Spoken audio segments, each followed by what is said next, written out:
Imagine this: a private jet belonging to one of the richest and most powerful billionaires in America suddenly lands in Manila.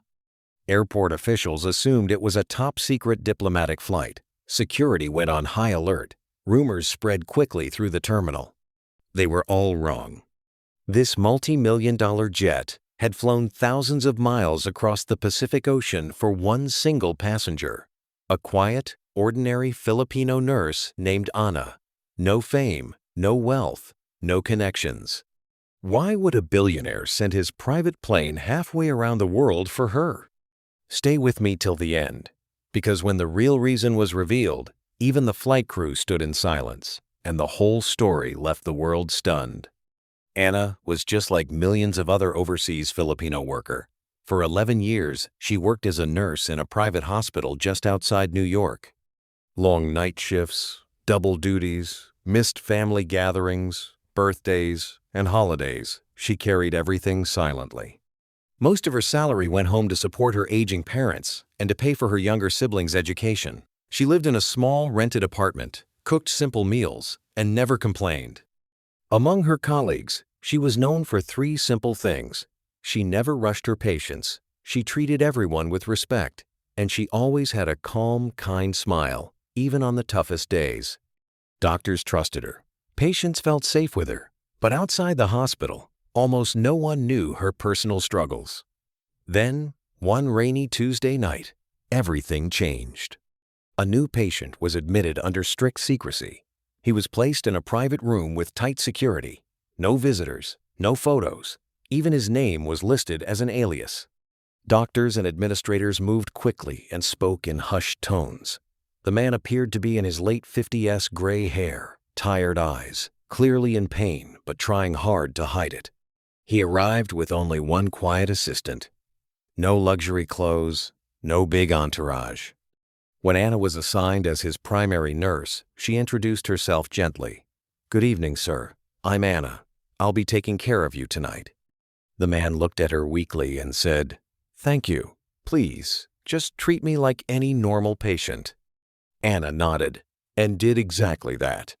She checked his vitals carefully, explained every medicine and procedure in simple words, adjusted his pillows when he looked uncomfortable, and stayed a few extra minutes during her breaks just to make sure he wasn't anxious or lonely.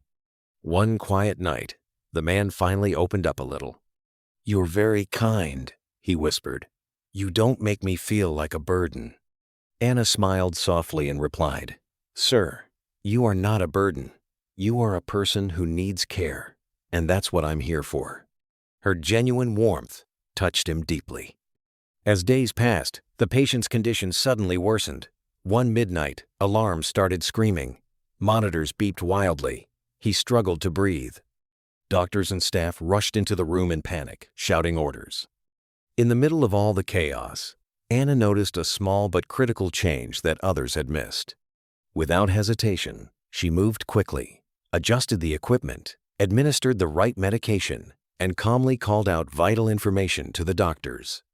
Her hands stayed steady. Her voice remained calm. Later, the senior doctor privately admitted, "If Nurse Ana had not acted so fast and correctly, we would have lost him that night." When the room finally became quiet again, the man looked at Ana with tears in his eyes and whispered, "You saved my life." Ana simply shook her head and said with a gentle smile, "I only did my job, sir. The rest was God's grace." As he slowly recovered, the man began to talk more with Ana. He asked about her life, why she left the Philippines, and what it felt like to be far from family. Ana answered honestly, sharing about her sacrifices, the guilt many OFWs carry, and her simple dream of giving her family a better life. She never asked him anything personal. She never tried to impress him. She just treated him with pure human kindness. 2 weeks later, the patient was discharged. He left the hospital quietly, without revealing his true identity. He only shook Ana's hand firmly and said, "Thank you for treating me like a human being." Ana thought it was just another ordinary goodbye. She continued her shifts, finished her contract, and eventually returned to the Philippines. Back home in Manila, she settled into a simple life, helping her parents, riding jeepneys, catching up with family, and feeling grateful that her overseas chapter was closed. But she was wrong. One ordinary morning, Anna received a surprising call from the director of her former hospital in the United States. He asked her to join an urgent video meeting. When the screen lit up, the director looked serious and said, "Anna, the patient you cared for, his real name is Jonathan Reed." Anna felt her heart skip a beat. Jonathan Reed, one of the most powerful billionaire investors in America. A man whose decisions could influence markets and even governments.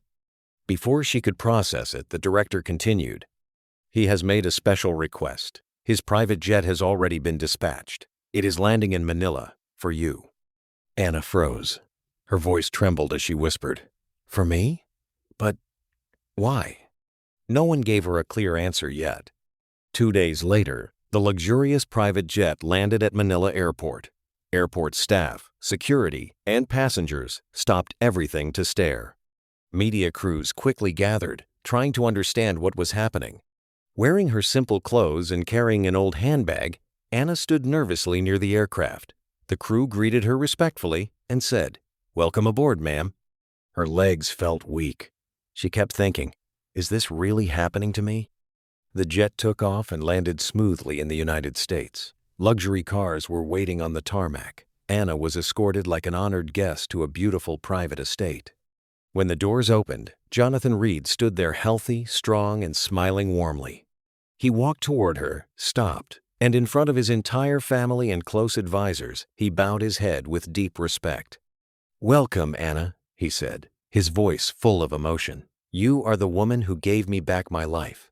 Tears welled up in Anna's eyes. "Sir, I'm just a nurse." Jonathan shook his head gently. "No, Anna. When I was at my weakest, you didn't know who I was. You asked for nothing.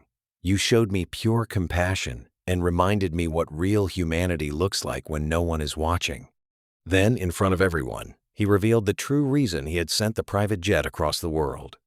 "I owe you a debt I can never fully repay. Because of your kindness, I want to honor you and your family." He offered Anna a fully paid, beautiful home in the Philippines, complete financial support for her siblings' education, lifetime security and care for her parents, and a leadership position in healthcare if she ever wanted to return to work. Anna was overwhelmed and could hardly speak, but her very first words were not about herself. "Sir, please don't forget the other nurses and OFWs. Many of them work even harder than I do and sacrifice so much." Jonathan smiled, deeply moved by her humility and selflessness. He went far beyond his original promise. In the following months, he arranged donations of modern medical equipment to hospitals in the Philippines, created scholarships for aspiring Filipino nurses, and launched support programs for OFWs and their families. When the full story finally reached the public, it spread like wildfire across social media and news outlets. People around the world were stunned. Why would one of America's most powerful billionaires send his private jet halfway across the globe for an ordinary Filipino nurse? The answer was both simple and profound. Because true kindness has no nationality, no rank, and no limits. Sometimes, even the richest and most powerful people on earth will bow their heads before the quiet strength and pure heart of an ordinary hero. This is not just Anna's story.